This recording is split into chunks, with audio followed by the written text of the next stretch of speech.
Tony's in with sports now. And Tony, the Tigers have made history. I know. How about that? It took a while, but hey, here they are. Yeah, now, it's almost Halloween, but we finally got one, right? Now when is win number 2 coming in the SEC? That's going to be the big question. I'm not making any predictions. I'll leave that up to you. You got a bunch of tough games in November, That's but right. hey, you take the first one when it comes. It took 5 tries and a homecoming matchup with the worst team in the conference, but the Missouri Tigers finally found the win column in the SEC. The Tigers celebrated homecoming with a victory over Kentucky today. The defense, really the big star in this game. First quarter, Kentucky driving near the goal line, but look at Sheldon Richardson. Strip that ball out, then he will pick it up, take it 60 yards. He's finally tackled at the Kentucky 25-yard line. That would set up the first touchdown of the game for Mizzou. Kendall Lawrence takes the handoff right up the middle, a 5-yard score, 7-0 Tigers. Kentucky answered though on its next possession. Raymond Sanders in from a yard out. It's a 7-7 game. It was 10-all late in the first half. Lawrence, second touchdown of the half. He had over 100 yards on the ground today. Tigers went to the locker room with a 17-10 lead. Bad start to the second half for Corbin Bergstresser, the redshirt freshman. Not real comfortable all day long. Threw 2 interceptions in the third quarter, both of them picked off by J.D. Harmon. In came James Franklin, who was medically cleared to play, did not appear until late in the third quarter. He didn't do much, didn't run the ball, only threw short passes, but he led Missouri on a field goal drive. Russell Hansbrough, the nice gain here, set up the three-pointer, 20-10. Then late in the third quarter, this was the last play, in fact. There's a sack, and the ball comes out. Xavier Gooden falls on it for the Tigers. That would set up this. 2 plays into the fourth quarter. Marcus Murphy making some nice moves. He'll go in a 9-yard touchdown run, 26-10. And how about some more defense? Will Ebner with the hit here.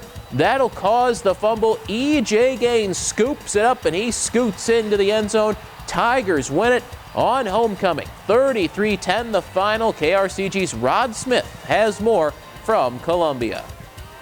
It wasn't all that pretty on the offensive side of the ball, but the defense came up with those 3 big turnovers, and that spurred the Tigers to a first SEC victory. Corbin Bergstresser struggled throughout the game, threw a couple of interceptions, sacked twice, and then the surprise in the third quarter when James Franklin came in. Nobody expected that. He didn't do all that much, but he did help the offense score a touchdown and a field goal. And again, the Tigers win it 33-10 over Kentucky.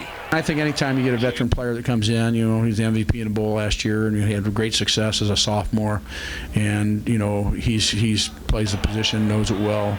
I think anytime you bring that in, I think that gave our offense a little bit of a lift. I was thinking more so that he's going to go out there and do well. And then when they told me I was going in, just trying to get the mindset, talking to Corbin, what he has seen out there the whole game, and trying to take what I can from him and apply it when I go out there. I'm happy that James could go out there and he looked great with his knee and everything, and his shoulder. So definitely get out there and be able to get a win is really the most that makes me happy out of this whole thing. James Franklin said thanks to ligament juice or milk, he was able to come back and recover from the injury. He said barring getting hit by a car, he will start next week at Florida. The Tigers finally get that SEC win. They are 1-4 in SEC play, evening up at 4-4 on the season. On to the Swamp next Saturday. It won't be easy against number 2 Florida in the BCS. With the Tigers in Columbia, Rod Smith, KRCG Sports.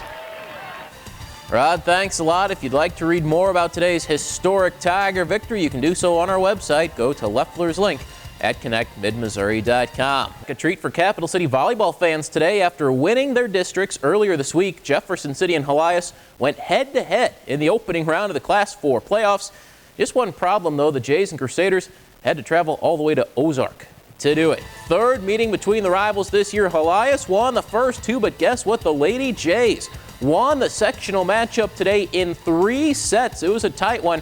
JC, the winner, ending Helias' season. The Lady Jays moved on to the state quarterfinals, but they came up short there, losing to Ozark in straight sets. So both Capital City teams eliminated from high school volleyball postseason. The Fatima Lady Comets looking for a return trip to the Final Four. They beat Herman in Class 2 sectional play earlier this afternoon, facing Lutheran High from St. Peter's in the quarterfinals. Joanna Menix, the big spike for Fatima. Comets won the first set easily, 25-10. Lost the second set, but here they come in the third and decisive set. Kayla Nilges the point for Fatima. Then on match point, The serve is long and the celebration is on. Fatima wins the third set 25-17. The Lady Comets take the match 2-1. They are going back to the Final Four. Going to the Final Four 2 years in a row is absolutely amazing. I love these girls with all my heart. They mean the world to me, and what matters to me, and it's not victories, it's seeing them play to their potential, and they're doing it. It's amazing. I can't even explain the feeling that we have winning this with a great team, a great bunch of girls. It just makes it so much better. It just means so much to this team, because while other girls were dreaming about being princesses when they grew up, all of us were dreaming about this moment right here. So I am just so excited for this, and I'm so proud of my girls. They are pumped. The Lady Comets going back to Cape Girardeau. They were state runners-up a year ago. Fatima opens play at the Final Four on Friday. State championship and third-place matches set for next Saturday. Other local volleyball teams in postseason play. Fulton's season ends today, losing to Logan Rogersville in Class 3. In Class 1, Sedalia Sacred Heart beat Spokane in the Class 1 sectional round, but then lost to Winona in the quarterfinals. So Fatima, the only mid-Missouri team headed to the Final Four in volleyball. Week 8 of the NFL season will take the Rams overseas. St. Louis will host the Patriots tomorrow at Wembley Stadium in London. The game kicks off at noon Central Time. The Chiefs, meanwhile, return to action after a bye week. KC battles the rival Oakland Raiders, 3 o'clock tomorrow at Arrowhead. You can see that game right here on KRCG. Back to college football. Final home game of the season for Lincoln. The Blue Tigers hosting Central Oklahoma. O'Hara Fluellen, what a season he's had, what a career he's had at Lincoln. Coming up with the interception in the end zone there. Central Oklahoma, though, ran all over the Blue Tigers today. Joshua Birmingham, 272 yards on the ground, 4 touchdowns, including that 57-yarder. Central Oklahoma wins it big, 56-25 over LU. Home finale in Fulton, Westminster taking on Greenville, and a special day for number 77, DJ Andrews. That's his brother Tim, member of the Air Force. He was back in town today. Got to watch his little brother play his final home game. Look at Jeremy Hampton of Westminster with the big hit there on the Greenville running back. That will get you fired up. Not enough offense today, though, for Westminster. Stephen Glover, touchdown run here for the visiting Panthers of Greenville. They win at 34-22. Missouri S&T, 8 victories this season. First time the Miners have done that since 1983. They beat Urbana today. Central Methodist loses to Evangel 49-16.